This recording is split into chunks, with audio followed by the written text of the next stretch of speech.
Okay, walking along this abandoned rail line here at Mount Hope. Okay, I'm going to try and go the other way here in a second.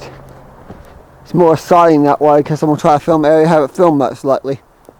These amount of ice. If I go farther down that way, there's probably quite a bit of ice down there. But I'm going to walk this one stretch.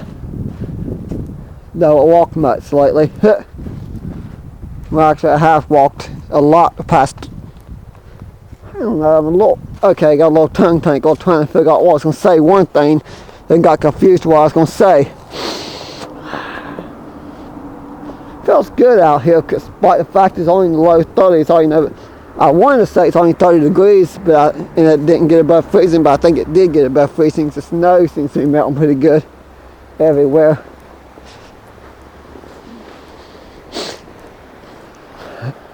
I don't think any more trains is coming today. February 3rd, 2020. I filmed the one train early this morning. Of course, I need to remember to put the date that I filmed these videos in when I upload them, because I don't always upload the same day I film. I did upload that train video I filmed early this morning because I got lucky and caught the train. Of course, I hadn't forgot my camera. I had to turn around and run back to my house. I would have made it down to the railroad crossing in time to film there instead on the hill looking down towards the track. Oh well.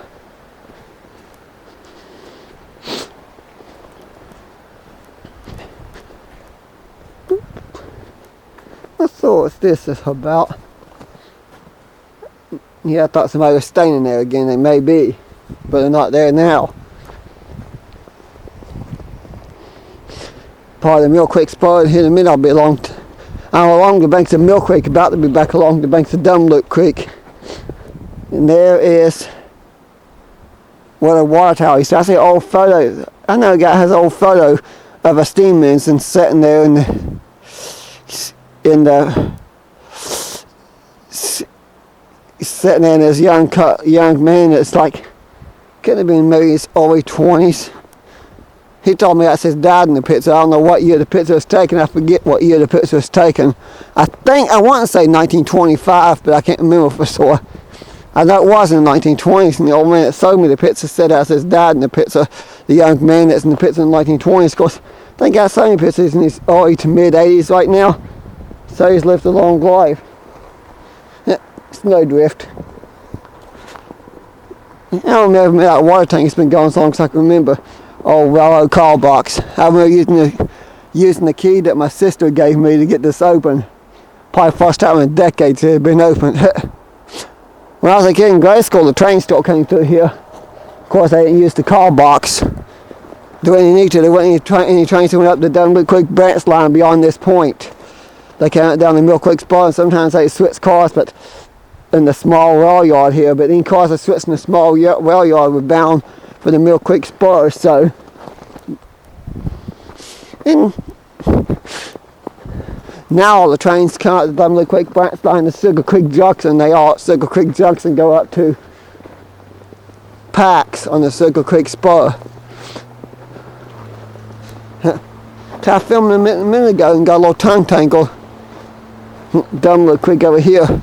I like to point out this is a scary place to be during a flash flood when Mill Creek and Dumbluke Creek are both way up and overflowing the banks. Of course, this is a high enough area where it takes a lot for an overflow here, but if Mill Creek's overflowing its bank in that low line area and down West Virginia Street, some areas, and Mill Creek is way up and the two creeks are way up and close here, it's scary. What's amazing, there's never been, well, I know in my lifetime there's never been a bad enough flash flood to wash all this out. It'd be crazy to come to here and see the tracks washed out and all this dirt between the creeks gone because they make their own path. I think the stone high wall down there helps.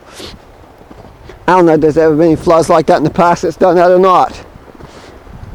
I kind of do wonder if that's ever happened in the past and back when the line was still used and active and it was just rebuilt, or that's never happened. That's another one weird thing, this Mill Creek and Dumbluke Creek. Mill Creek usually has a bunch of ice on it by now, but this time it don't. It has practically no ice on it. There's some icicles on the rocks over there. But usually this time of year, Mill Creek is a little icy. Well, not so much in recent years because it's been warmer than usual. Although this winter has been a pretty cold, snowy winter. It's been some pretty miserably cold weather. Now, past years we might get 2-3 days to a week at the most of cold weather, if we even get that long. And then it's warm back up in the 60s and 70s. This winter we're lucky if we get a 40-degree day. It's actually been a very cold and, for the most part, snowy winter. I've been enjoying that. Well, to a certain extent. I think I got seasonal disorder, so when you get like long periods of cold, snowy, or warm, rainy weather. It's cold in the wintertime. It rains every day for a week, or it's been cold every day for a week or two. I can't get out. It gets to me a little bit. Although today's been a nice day. I've been to my Booth Antique Mall, got my taxes filed, and got to come out for a few walks. Yesterday I had to get out and shovel snow with people, and then I spent most of the day laying in bed. Well, laying around watching TV, either in the bed in my recliner chair. Although I feel pretty good.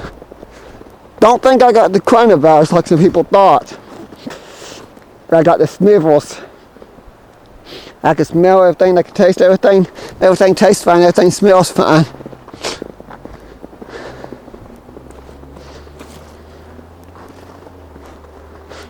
And I have no problem breathing. If I had the coronavirus, I couldn't smell anything or taste anything, and I would have trouble walking up down the hills.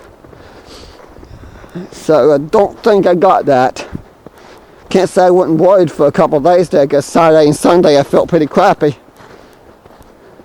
Well, Saturday night, Sunday, and part of the day Monday.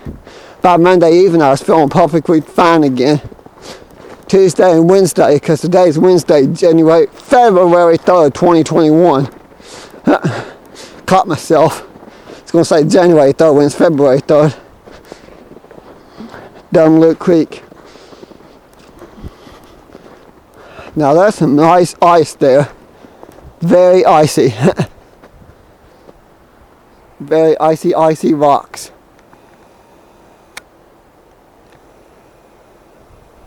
Yeah. So one thing I love about this time of year, the snow and the ice is a beautiful sight. Yeah, when you get the warmer than usual temperatures in the wintertime, and you don't get much in the way of snow and ice, it's kind of dull. Everything's just, you don't have the leaves on the trees and all the greenery and stuff, so. Oh well. When you get the warmer than usual temperature, I can get out and go to coal mining house. Between the miserable cold weather and the snows and ice storms, it got quite a bit. We've got a lot of snow, a lot of ice this winter, and a lot of miserable cold weather. So I haven't done a whole lot of my getting out to these different towns and different counties. That bike is still there. That's been there for nearly 2 months now. That's the path to General Dollar.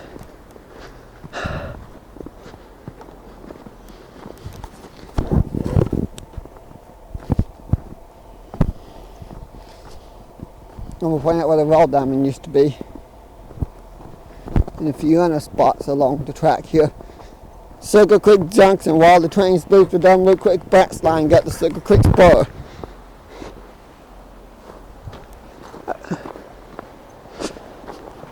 Right here. I'm thinking there might be a train coming any minute now, but I don't know. I don't hear anything. Straight across the trestle there was a rail diamond at one time.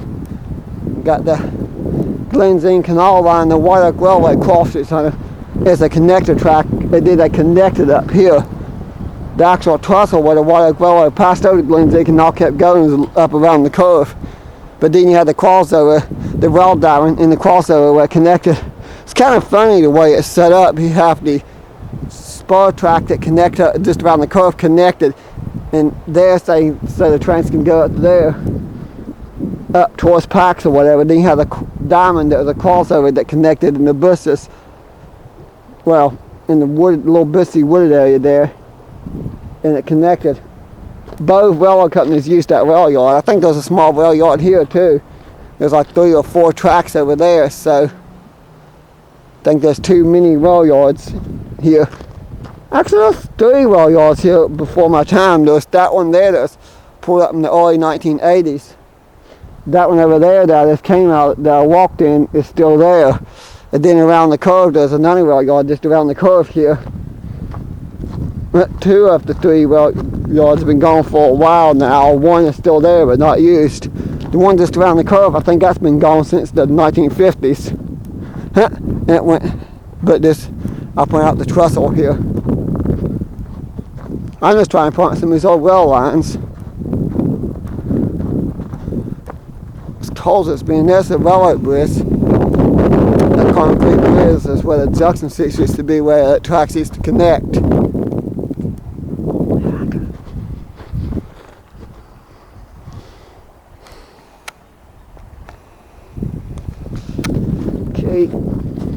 And then it's where the trestle used to cross. I think I was like, yeah, that's still there a lifetime. According to my grandma, I was 2 years old when the trestle was removed over here. It was still there until like 87, and then it was removed. But I'm getting in the video here because people up there may not want to be in my